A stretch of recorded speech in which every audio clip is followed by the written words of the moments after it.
শাকিব খান মানেই হচ্ছে একটা চমক, একটা ধামাকা। তুফানের প্রমোশনে অংশ নিতে কলকাতায় পৌঁছেছেন মেগাস্টার শাকিব খান।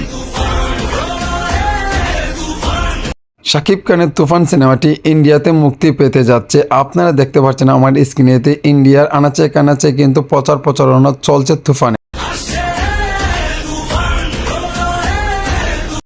তুফান আসছে এবার গোটা দুনিয়া কাঁপাতে। ভাই, তুফানের এত হাইপ উঠেছে, দর্শক কিন্তু দলে দলে যাচ্ছে সিনেমা হলে।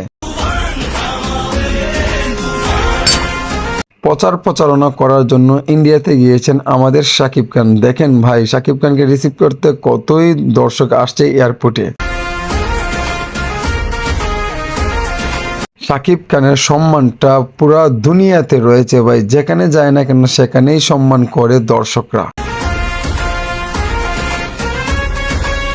কলকাতার এয়ারপোর্টে যখন শাকিব খানকে রিসিভ করেছে তখন রাজার এন্ট্রি নিয়ে কিন্তু হারছে শাকিব খান। শাকিব খানের এই যে সম্মান আজকে একদিনে কিন্তু তৈরি হয় নাই। শাকিব খানের বছরের পর বছর কাজ করে অভিনয়ের ধারায় কিন্তু এই সম্মানটাই অর্জন করেছে।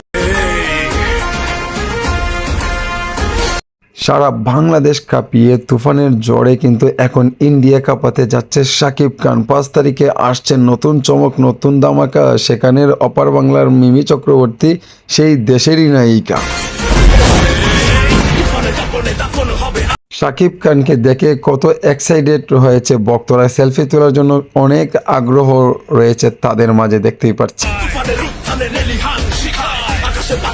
শাকিব খানের তুফান সিনেমার নায়িকা মিমি চক্রবর্তীর দেশে চলতে যাচ্ছে তুফান সিনেমাটি।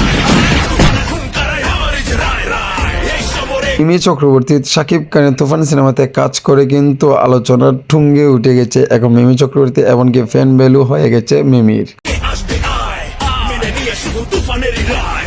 এয়ারপোর্ট থেকে বেড়ে রাজার এন্ট্রি নিয়ে বসলেন শাকিব খান গাড়িতে।